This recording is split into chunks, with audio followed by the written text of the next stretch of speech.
뱃속가스 때문에 배가 더부룩하고 자꾸 방귀가 나와서 불편하신가요?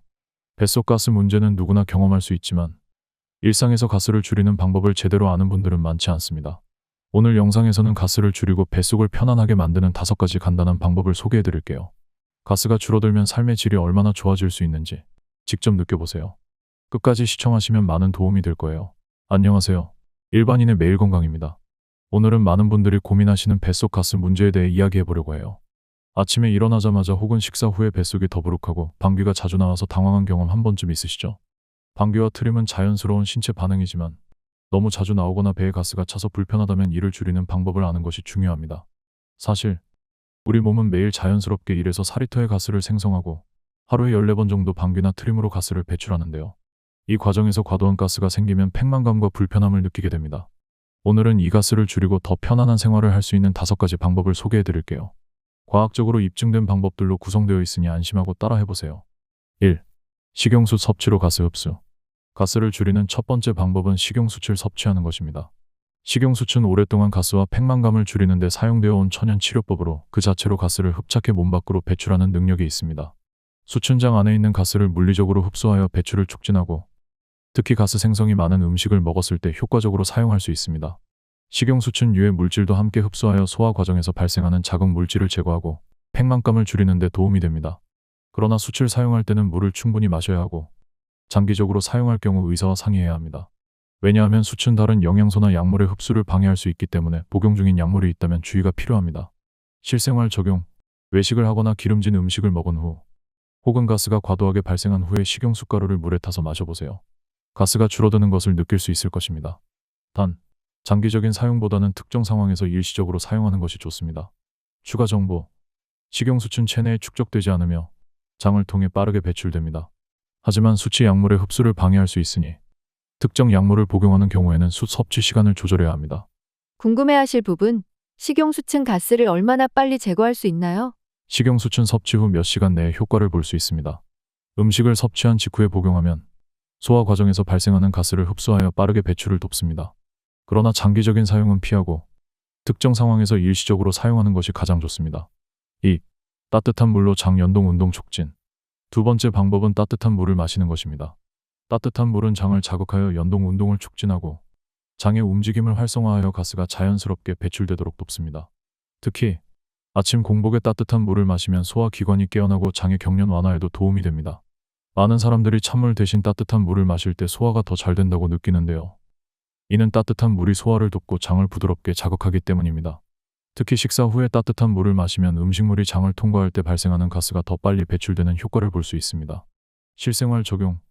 아침에 일어나서 공복 상태에서 따뜻한 물을 한 잔 마셔보세요. 또한 식사 후에도 따뜻한 물을 마시는 습관을 들이면 소화가 원활해지고 가스가 줄어드는 것을 느낄 수 있을 거예요. 추가 정보. 따뜻한 물은 장 경련을 완화시키고 가스 외에도 변비나 소화불량에도 도움이 됩니다. 장이 느리게 움직이는 경우 따뜻한 물은 장을 활발하게 움직이도록 자극해줍니다. 궁금해하실 부분, 찬물과 따뜻한 물의 차이점은 무엇인가요? 따뜻한 물은 장을 부드럽게 자극해 연동 운동을 촉진하고 가스를 배출하는 데 도움을 줍니다. 반면 찬물은 장을 수축시키고 소화 속도를 늦출 수 있어 가스 배출에 방해가 될 수 있습니다. 특히 식사 후 따뜻한 물을 마시는 것이 소화에 더 효과적입니다. 3. 프로바이오틱스 섭취로 장내 박테리아 균형 맞추기. 세 번째 방법은 프로바이오틱스 섭취입니다. 프로바이오틱스는 장내에 유익한 박테리아를 공급해 장이 음식물을 더 잘 분해할 수 있도록 돕고 가스 생성을 줄이는 데 큰 역할을 합니다. 프로바이오틱스는 특히 소화 과정에서 발생하는 가스를 줄이는 데 매우 효과적입니다. 특정 연구에 따르면 프로바이오틱스를 꾸준히 섭취하면 장내 박테리아의 균형이 맞춰져 팽만감과 소화 불량을 완화할 수 있습니다. 특히 김치, 요거트와 같은 발효식품에는 자연적으로 프로바이오틱스가 포함되어 있어 이를 섭취하는 것도 좋은 방법입니다. 처음 프로바이오틱스를 섭취하면 일시적으로 가스가 더 많이 발생할 수 있지만 이는 장내 세균 균형이 맞춰지면서 자연스럽게 개선됩니다. 꾸준히 섭취하면 장이 점차 건강해지며 가스 문제가 줄어듭니다. 실생활 적용. 프로바이오틱스가 포함된 요거트나 발효식품을 꾸준히 섭취해보세요. 또는 프로바이오틱스 보충제를 복용하는 것도 장 건강을 유지하는 좋은 방법입니다.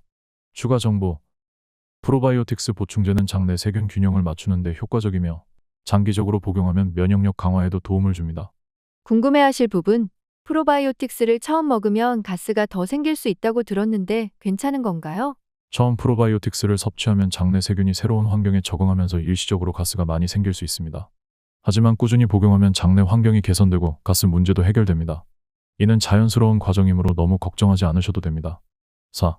허브차와 허브씨앗의 소화 촉진 효과. 네 번째로 소개할 방법은 허브차와 허브씨앗을 섭취하는 것입니다.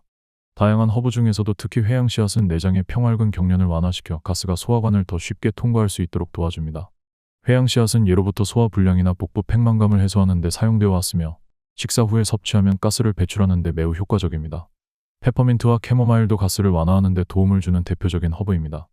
이 두 허브는 소화관을 진정시키고 위장 경련을 줄여주며 가스가 배출되기 쉽게 도와줍니다. 특히 페퍼민트는 소화 불량을 개선하고 장의 활동을 촉진하여 복부 팽만감을 줄여줍니다. 캐모마일은 위산을 줄이고 소화기관을 편안하게 만들어 식후에 마시면 편안한 소화 상태를 유지할 수 있습니다. 또한 생강차도 가스 문제를 해결하는 데 유용한데요. 생강은 소화 효소의 분비를 촉진하여 소화를 도울 뿐 아니라 신진대사를 촉진해 가스 문제를 예방하는 데 효과적입니다. 생강차는 복부 불편함을 줄이고 몸을 따뜻하게 해주기 때문에 장내 가스 배출을 돕습니다. 실생활 적용. 식사 후에 회양씨앗을 씹어 먹거나 페퍼민트차나 캐모마일차를 마시는 습관을 들여보세요. 이러한 허브차는 소화를 돕고 몸을 편안하게 만들어 주기 때문에 가스 문제를 줄이는 데 큰 도움이 됩니다. 아침에 생강차를 마시는 습관을 들이면 복부 팽만감 예방에도 도움이 됩니다. 궁금해하실 부분, 허브차는 얼마나 자주 마셔도 괜찮을까요? 허브차는 일반적으로 안전하지만 특정 허브에 민감한 분들이 있을 수 있으니 주의가 필요합니다. 예를 들어 페퍼민트는 일부 사람들에게 위산 역류를 유발할 수 있으니 적당히 섭취하는 것이 좋습니다. 하루에 한두 잔 정도 마시는 것이 적당하며 개인의 상태에 따라 허브차의 종류를 선택하는 것이 좋습니다. 5. 천연 소화 효소 섭취로 소화 촉진. 마지막으로 소개할 방법은 천연 소화 효소를 섭취하는 것입니다. 소화 효소는 우리 몸이 음식물을 더 효과적으로 분해할 수 있도록 도와 장내 가스 생성을 줄이는 역할을 합니다. 파파야와 파인애플은 소화 효소인 파파인과 브로멜라인을 함유하고 있어 소화가 잘 되지 않는 사람들에게 특히 유익합니다. 파파인과 브로멜라인은 단백질을 효율적으로 분해하여 장에서 발생하는 가스를 줄이는 데 매우 효과적입니다. 또한 소화가 어려운 음식을 먹었을 때 천연 소화 효소 보충제를 함께 섭취하면 소화 속도를 촉진하고 가스를 줄일 수 있습니다. 소화 효소는 특히 고섬유질 식품이나 단백질이 풍부한 음식을 소화하는 데 매우 유용합니다. 고섬유질 음식은 소화 과정에서 장에 오래 머물면서 가스를 더 많이 생성할 수 있는데 소화 효소를 함께 섭취하면 이 과정을 더 원활하게 만들어 가스 발생을 줄여줍니다. 실생활 적용. 식사 후에 소화가 잘 되지 않거나 복부 팽만감을 자주 느끼신다면 파파야나 파인애플을 식단에 추가해보세요. 또한 천연 소화 효소 보충제를 섭취하는 것도 좋은 방법입니다. 소화가 어려운 음식을 섭취할 때 효소를 함께 복용하면 소화가 원활해지고 가스가 덜 발생할 수 있습니다. 궁금해하실 부분, 모든 사람이 소화 효소를 복용해도 괜찮을까요? 대부분의 사람들에게 천연 소화 효소는 안전합니다. 하지만 특정 소화 장애나 소화 효소 불균형을 가진 분들은 의사와 상담 후 보충제를 섭취하는 것이 안전합니다. 소화 효소를 과다하게 섭취할 경우 오히려 소화에 방해가 될 수 있으니 적정량을 지켜 복용하는 것이 중요합니다. 6.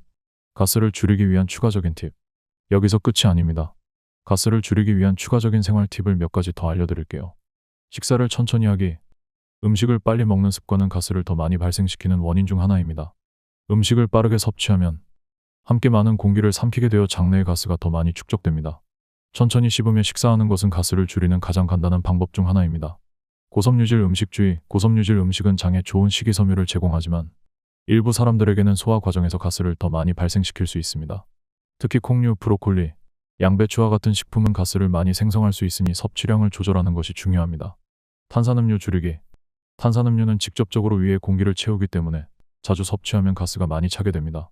특히 탄산이 들어간 음료는 장내 가스를 악화시킬 수 있으므로 가능하면 물을 자주 마시는 습관을 들이는 것이 좋습니다. 실생활 적용. 하루 동안 천천히 씹어먹는 식습관을 들여보세요. 그리고 탄산음료 대신 물이나 허브차를 자주 마시는 습관을 들이면 장내 가스가 훨씬 줄어든다는 것을 느끼실 거예요. 오늘은 뱃속 가스를 줄이는 5가지 방법을 소개해드렸습니다. 가스 문제는 누구나 경험할 수 있지만 이러한 간단한 방법들로도 큰 변화를 만들 수 있습니다. 식용수, 따뜻한 물, 프로바이오틱스, 허브차 및 씨앗, 천연 소화 효소와 같은 방법들을 생활 속에서 실천해보세요. 이러한 작은 변화들이 건강한 삶을 유지하는 데 얼마나 큰 도움이 되는지 직접 경험해 보실 수 있을 거예요. 가스 문제로 인해 불편한 상황을 겪고 계시다면 오늘 소개해드린 방법들을 하나씩 시도해 보세요. 지금 바로 시작해도 늦지 않습니다. 오늘부터 실천해 보세요. 일반인의 매일 건강에서는 앞으로도 여러분의 건강을 위해 더 많은 유익한 정보를 준비하고 있으니 구독과 좋아요 꼭 눌러주세요.